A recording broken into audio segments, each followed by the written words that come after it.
in 1999, when government invited us to be part of the drafting of the white paper, we now need to put in place structures. So we went to PricewaterhouseCoopers. Somebody took us there and says, they will help draw up a trust document for you, a national trust. So that any money is coming, because government wanted to pay the chiefs, start paying the chiefs. And I said, whoa, you need to stop. You can't pay the chiefs. Because when you pay the chiefs, they're employed by you. And then they have to do what you tell them. I said, but put the money into a trust account. So PricewaterhouseCoopers drew up a trust document for us. And they gave it to us as a gift. So now we had a trust instrument for monies to come in.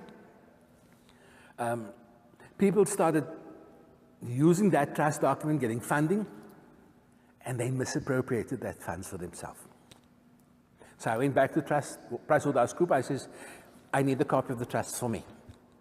And they gave us a trust, and the trust was registered as the Khoisan Cultural Movement Trust. And it was registered in 2002 already. So we have an instrument where we have trustees. I have a royal council. So I have a council that sits with me, but I also have an inner council, advisors, that gives me guidance because I need to do everything right. We cannot afford to make mistakes. We're too late in our life to make mistakes. There's not another chance for us to get liberty. So we have to do everything right. So I have an inner circle of council, which I call the Royal Council. Then I have another outer circle of advisors that advises me in their particular portfolios of what they're good at. Because everybody has a gift that God has given him that he's good at. And that gift he needs to use for the benefit of the people. Otherwise, it's not a blessing. So they come forward and he says, I can do this, and I can do that. And these are the people around me that advises me. Because a few weeks ago, somebody says to me, now, what are you going to do when you get into Parliament? I says, that is not my place. My place is not in Parliament. I'll tell you why my place is not in Parliament. Because in 2001, when Contra Lesser launched the Western Cape Contra Lesser, they invited all the chiefs.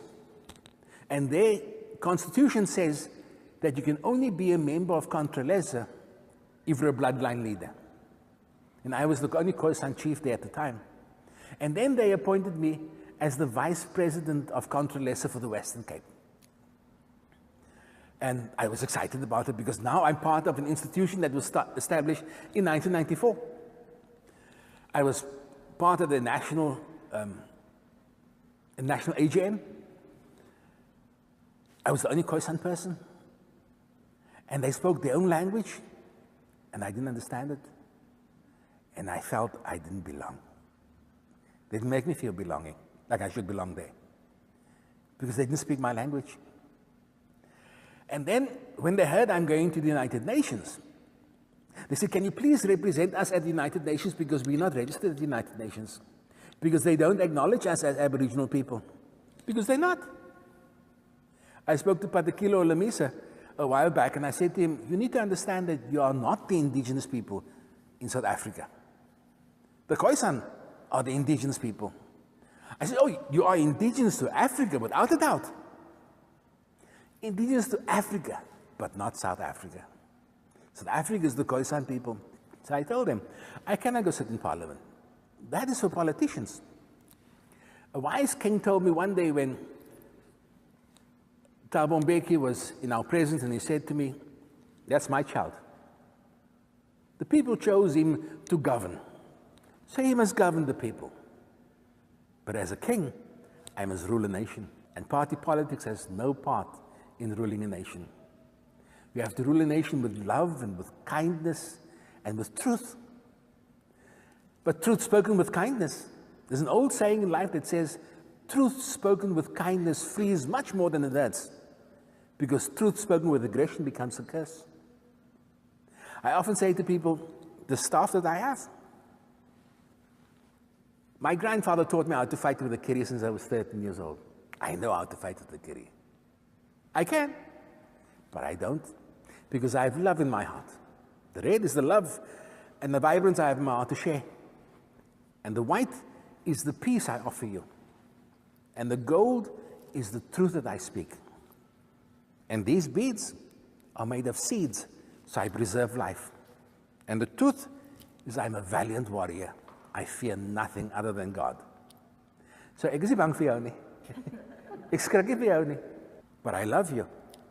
And that is how we've been reared all our life. We have a culture in life that people ask, now, where's your culture? And I say, do you remember? The neighbors to ask, ga vra van die Hetty vir 'n bietjie visolie. En dan later, dan steeds jy pannekoek. Vra van die Sarah 'n bietjie eif. 'n bietjie suiker. And when we have, mother never used to dish the last food out of the pot. Never. There's always food left in the pot because she says, you never know who's going to knock on the door. So there's always food over. Doesn't matter if there was not enough, but there was always. I spoke to one of the imams a while back and he said to me, you know, people talk about when they have their Ramadan time and they give barakat.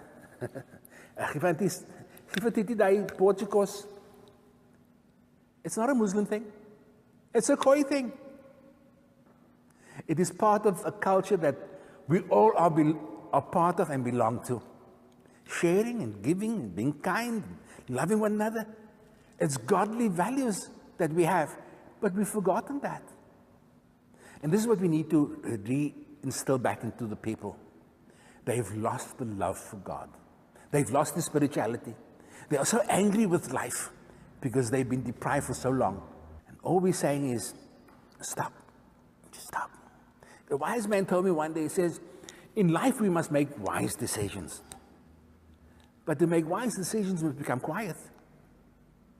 Because when you're quiet, you can hear. And when you hear, you can listen to what is being said. And when you listen, you know what they're talking about. And when you know what they're talking about, you can understand how they feel. And when you understand how they feel, then you can make a wise decision. But to make a wise decision is become quiet. How many of us has taken the time to become quiet? Our old people used to take us into the desert, leave us there and said, listen, and come back and says, what did you hear? Nothing. No, you never heard it. You never heard it. Listen. And come back later and says, what did you hear? I said, oh, I heard the lizard running in the sand. And I heard the eagle screaming. And I heard the sand sliding down the dunes. Now you listened. If we take time to become quiet and listen to ourselves. You see, because when God made man, He never made man to suffer. But we've become so engrossed in our circumstances that our lives have changed. It's all about me, myself, and I. My grandfather told me one day, he says, my boy, go fetch me some sand. And I came back with a handful of sand. He says, now open your hand. And I says, where's the sand? I said, I don't know, Pa, it's gone. He says, now go fetch more sand, but don't close your hand. And I came back. He says, did you lose any? I says, no, Pa. He says, never close your hand. Because when your hand is open, others can take out and others can put in. Always be a blessing. So my hand is always open. And my hand is open to reach out for whoever wants to help. And I'm calling, I said, come help me. Because we are 3.8 million people, Khoisan people, registered in South Africa. 3.8 million people registered in South Africa. That is not legislated yet. And we're saying whoever has the capacity and abilities and gifts that God has given them, come. Come help me. Help me save my people. I said one day to the Grand Chief of the New Zealand, Ariki, I said to him, if your heart, because he asked, can I help you? I said, if your heart is like my heart, come get in my charity and come help me help my people. So I'm putting a question out there. Whoever has the capacity and the abilities that believe they can help, come. My hand and my heart is open for all the help that I can get.